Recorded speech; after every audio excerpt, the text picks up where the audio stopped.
It's the summer here in France, and despite the current pandemic, things are starting to open up again with the hopes of boosting tourism. Now, to talk more about this, let's join our very own Jeannie Godula.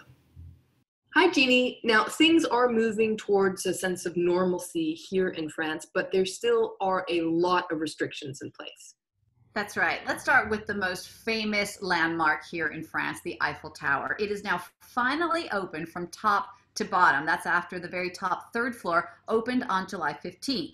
That came just a few weeks after the Eiffel Tower opened after its longest closure since World War II. Now, Eiffel Tower officials say they want to limit the amount of people who can visit the top floor at the same time. 250 who can see that beautiful panoramic view of Paris. Now, the crowds visiting La Grande Dame are a lot smaller than they were this time last year. There were about 23,000 people a day. But the crowds are getting bigger as time goes by. There were 5,000 the first week and 10,000 the next, so it should keep increasing. I went with my family just a few days after the Eiffel Tower opened up again, and it was really magical to feel like you were up there all by yourself, or almost. Having said that, though, everyone who goes up the Eiffel Tower does have to wear a mask. Now, that's par for the course in all of Paris's museums and tourist sites. And also, due to social distancing, the crowds are really limited. So do be sure to reserve your tickets online ahead of time. That's the same for the Louvre Museum, where now everyone has to book a time slot online, even if they have a free ticket. Once you get there, only credit cards are accepted, no more cash. The cloak room is completely closed, which means you can't bring in any big bags or bike helmets. And once you actually get into the Louvre Museum, there's even a particular way of getting around. For example, in the Salle des États, which is the beautiful room that houses the Mona Lisa, there's now one door to walk in and one door to walk out. Now, if you're lucky enough to be in Paris right now, this is actually a great time to visit the Louvre because there are so few crowds compared to the usual crush that you get at that world-famous museum. For instance, you can go and see the Mona Lisa right now without having to jump up and down to see her over a huge crowd of people like there usually is. And that is true for many other places in Paris. Many Parisians say that they feel like, in a way, this is such a weird summer because they have the city to themselves. Usually at this time of year, there are crowds and buses of tourists everywhere. So this year, it's really particular.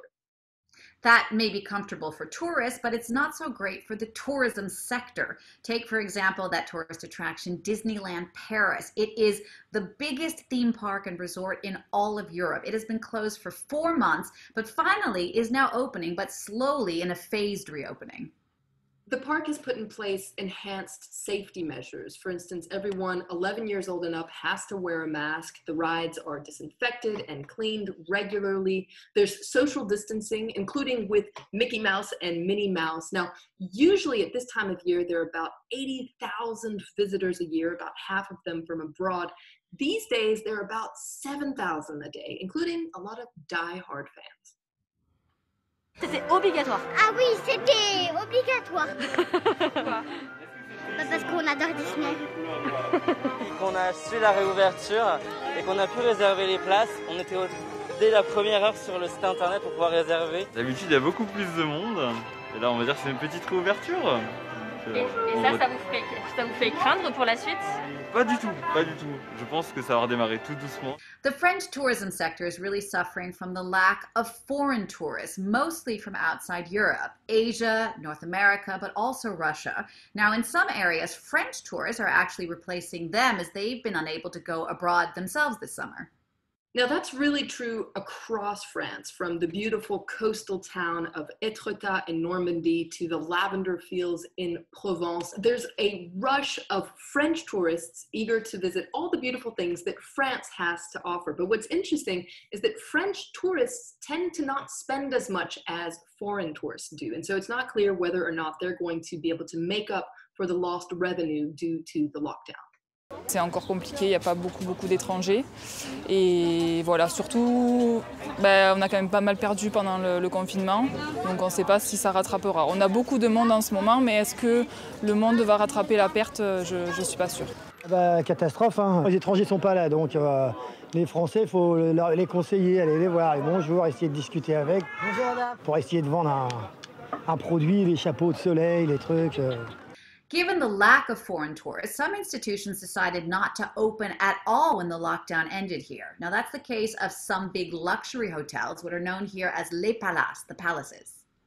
These palaces depend on wealthy tourists who don't necessarily come from France or the Schengen zone. In fact, they mainly come from, for instance, the United States or the Middle East or Russia or Asia as well. And so without these tourists, the cost of reopening is too big. For instance, the world famous Georges V has decided to wait.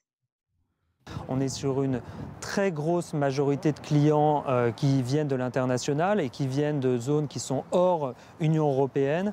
Et donc aujourd'hui, tout simplement, on attend d'avoir des flux touristiques qui puissent reprendre pour pouvoir assurer une activité pérenne. The French government is doing its best to help the tourism sector, which represents some 2 million jobs and 7% of French GDP. It's already announced rescue funds worth 18 billion euros, which is more than it's offering the automobile and aeronautics sectors. That's because France is determined not to let the pandemic make it lose its status as the most visited country in the world.